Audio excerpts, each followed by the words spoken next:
корейское кимчи, но в этом видео у нас пропорции будут приведены на 2 кочана. Именно поэтому, собственно говоря, и записано это видео. Потому что во всех других прежде записанных роликах готовились гораздо больше объемы. Но по запросам в комментариях и по вопросам постоянно в комментариях сегодня делаем на 2 кочана пекинской капусты в общей сложности 3,5 килограмма. Прежде всего нам нужно, конечно же, помыть капусту и затем немного надрезать качан там, где у него кочерышка, вот таким образом. И далее надо разорвать его руками, так чтобы листья были красивыми кимчи. Далее каждую полученную половину мы немного надрезаем, вот таким вот образом, разрезая, собственно говоря, кочерыгу. Вот обратите внимание.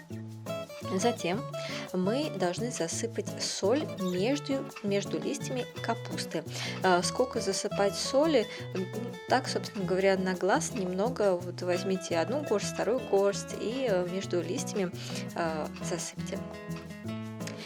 В общей сложности мы потратили на засолку 500 грамм соли. Часть была засыпана между листьями, а остальная часть была разведена в воде. В каком количестве воды? Ну, в таком, собственно говоря, чтобы она покрывала всю капусту. Мы заливаем соленой водой. Весь имеющийся объем капусты кладем сверху совершенно абсолютно любой пресс и оставляем капусту в соленой воде на 7 часов летом и на 12 часов зимой. Но это приблизительно имеется в виду просто температура помещения. И после этого, по истечении этого времени, мы промываем капусту в холодной воде, желательно 2 раза, просто так, как если мы ее просто прополаскиваем, желательно под проточной водой, под краном. И затем промытую капусту мы кладем под наклоном, чтобы с нее стекла лишняя жидкость. И важно, то есть как мы узнаем, что капуста засолилась, мы вот так вот сгибаем ее листья. Если они без проблем так вот легко гнутся, значит все, засолка закончена, мы ее промыли и положили отекать. За это время мы подготовим базу кимчи, так называемую мучную пасту. Можно использовать рисовую муку, можно пшеничную муку, это не важно. 2,5 столовые ложки и заливаем 250 мл воды. Затем хорошо размешиваем, разбиваем все комки и варим на слабом огне, все время помешивая. До кипения массу доводить не нужно. И мы должны ее довести, главное, до консистенции такой приблизительно жидкой сгущенки или киселя. Вот обратите внимание на консистенцию. И полностью остужаем эту массу натуральным образом.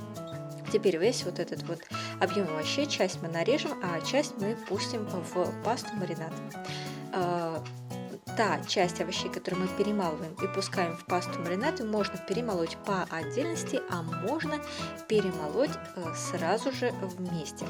Что, собственно говоря, даже и удобнее. Вот обратите внимание на список тех овощей, которые мы перемалываем, и объем их, собственно говоря.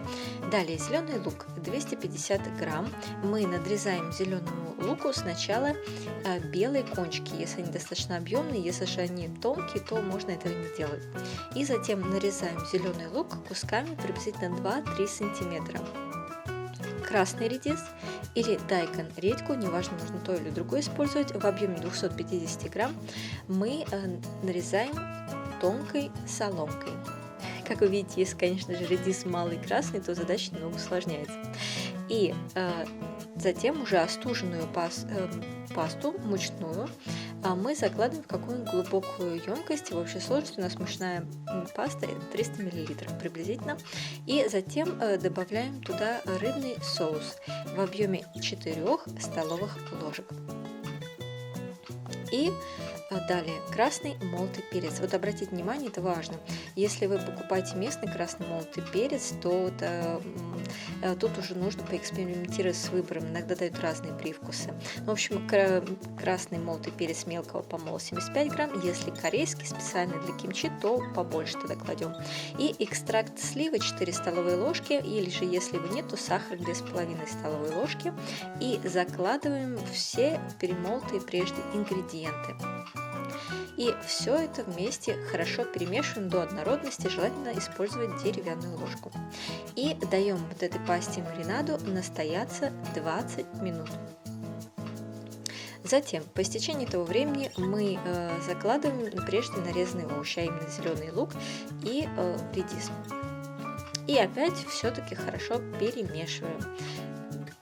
После того, как перемешали, можно уже приступать к маринованию, к приготовлению, собственно говоря, самого кимчи. Берем уже отекшую капусту и начинаем ее промазывать вот этой пастой маринадом, которую мы подготовили. Мысленно так его распределить, так, чтобы его вам хватило на все 4 кочана. То есть постоянно контролируйте расход вот этой пасты маринада. Для начала, если уже вам трудно, можете на какие-нибудь 4 одинаковые емкости даже его разложить, чтобы так не было, чтобы вы вдруг не остались без маринада, а капуста у вас еще есть. И промазываем капусту. Как промазывать листья? Можно с одной стороны, можно с двух сторон. Это не принципиально. Как правило, видите, что промазывают с одной стороны в роликах, но это просто для того, чтобы сэкономить, для экономии пасты. То есть с одной стороны лист промазали, или с двух, неважно. Я промазываю с двух сторон.